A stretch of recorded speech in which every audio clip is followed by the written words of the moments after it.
that's that. But so let me jump into why and how I have a passion for bringing faith home and the importance of our role in the home.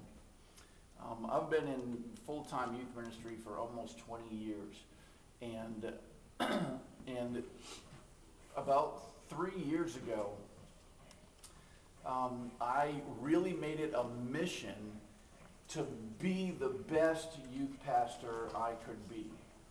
I mean, it's been my goal since I was in college to be a youth pastor. I studied youth ministry. It's been my vision to be the best. And so after being in ministry, for whatever, 15, 17 years, I just was like, okay, what is it that I can do as a youth pastor to be the best at seeing disciples after students graduate from high school? So they're, in children's ministry, maybe, we've got kids just coming off the streets. I mean, 70% of our kids on Wednesday and Sunday nights don't have families that go to church. So if I have them, let's say from 6th, 7th grade to 12th grade, what do I need to have in a youth ministry that will produce disciples for Christ? And when they leave, this ministry, are they going to be disciples, followers of Christ, or are they going to graduate from high school and graduate from their faith? So, you name it, I tried it. I was like, okay, well, and so seriously, for a period of time, I thought, let's just have retreats. Let's make sure we have a retreat every 3 months. We'll keep them on a spiritual high. They'll stay connected. They'll have that feeling, and they will continue in their faith journey. But I found that not to work. So then I was like, well, maybe I just need to be the best speaker possible. I mean, we go to conferences and, Promise Keepers, and we hear all these great, pastors, preachers, and the best ones are, the best communicators. So I went to a week-long communication summit and really focused on my communication skills. Well, and then I also said, okay, well, mission trips. I mean, let's make sure we have, so 1 year we took 3 mission trips. So these are all things that I tried. But none of them seemed to be the right thing, the thing that really made a difference. And I'll explain that in a second. But what else did I try? So then I focused, okay, we need to have more adults, building relationships with students. Because if students have relationships with mentors through confirmation or dive lifeguards in their small groups, if we can get kids into small groups and in relationships and tied into the church, that will be the thing that really makes an impact in the long term for a kid in their faith and walk with Christ. So at this, 17-year or 15-year mark, I wrote down all the students that had graduated. And then I looked at the students within our youth ministry to see, and just said, okay, these are the kids that are following Christ. These are the kids that are disciples after graduation, junior and senior year. These are the kids who are serious about their faith. And I tried to figure out what was it about them that they had, because whatever they experienced and they had, I wanted to implement to be the best at making disciples. I just wanted to be the most effective for Christ. So I thought, well, maybe it was the mission trips, the retreats, the small groups, confirmation. The way we do confirmation, some of you know, is it's one-on-one mentoring. For 4 months, they meet one-on-one with an older, mature Christian adult. None of those things seem to matter. It did not matter how many mission trips they went on. Half of our confirmation groups, half of our confirmation, classes through the years, they're not following Christ now. I mean, I was blown away when I realized that. I mean, because that's the best thing we do, discipleship-wise, is confirmation. Whether they came to dive on Sunday mornings or small groups didn't matter. I mean, it did not matter. There was none of those things were the key ingredient. So dumbfounded, I just didn't know where to turn. So I was like, okay, well maybe it doesn't have to do with the youth ministry. Maybe there's something else. Maybe it was their school that they went to. Maybe those who went to Holy Trinity or Covenant or homeschooled. I mean, maybe those. And those didn't seem to matter.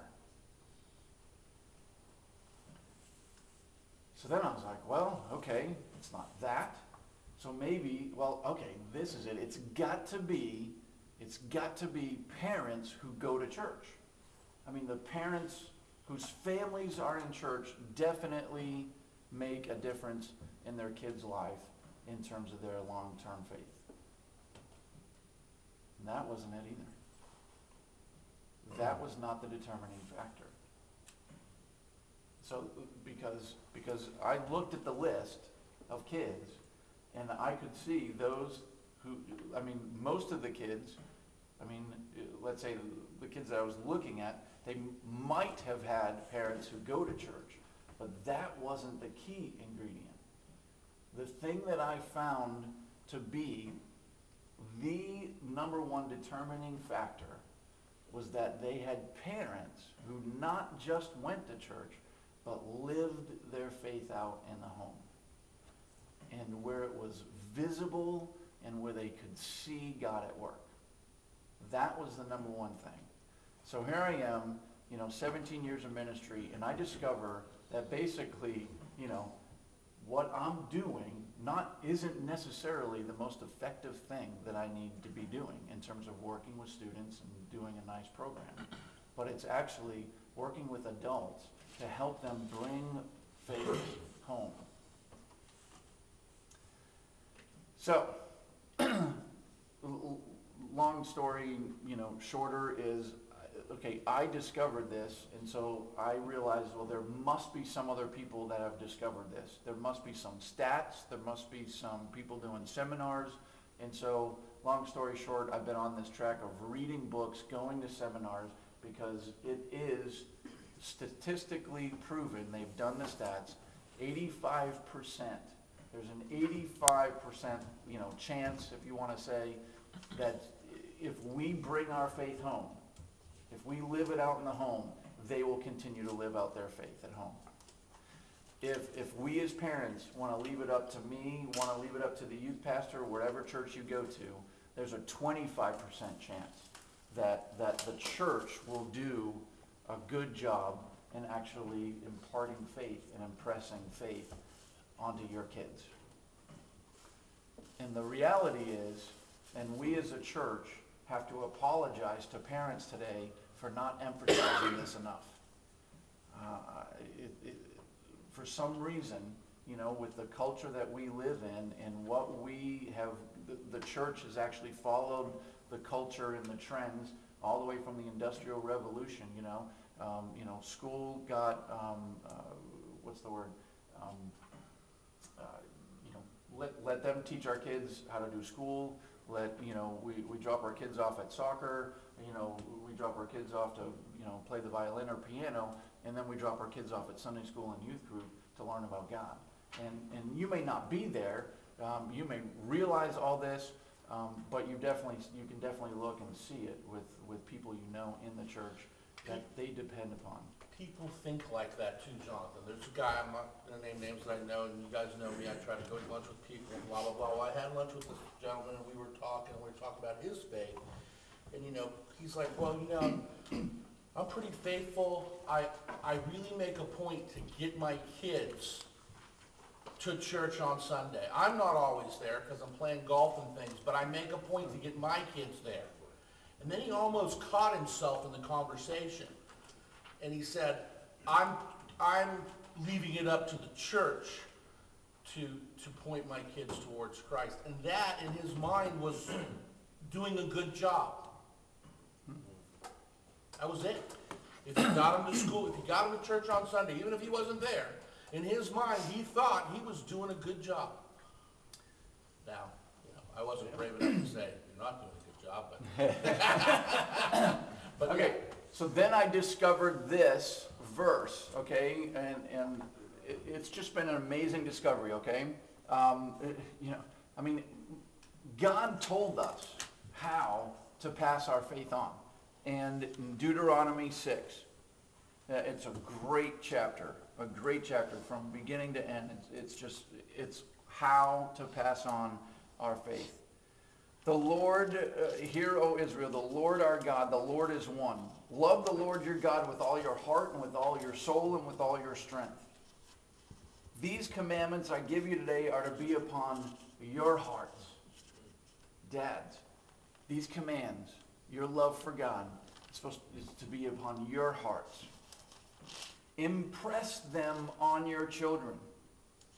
Talk about them when you sit at home and when you walk along the road, when you lie down and when you get up, when you're driving to soccer practice, when you're picking them up from school, when you're driving on family vacations, when you're in the car, when you're doing stuff around the house. Talk about me, is what God is saying. Tie them as symbols on your hands and bind them on your foreheads. Write them on the door frames of your houses and on your gates. God commands us, if we want to impress our faith and have kids that have a faith when they are older and on their own, that we need to impress it, and we need to do it when they're in the morning, when they go to bed, and in everything that we're doing in between.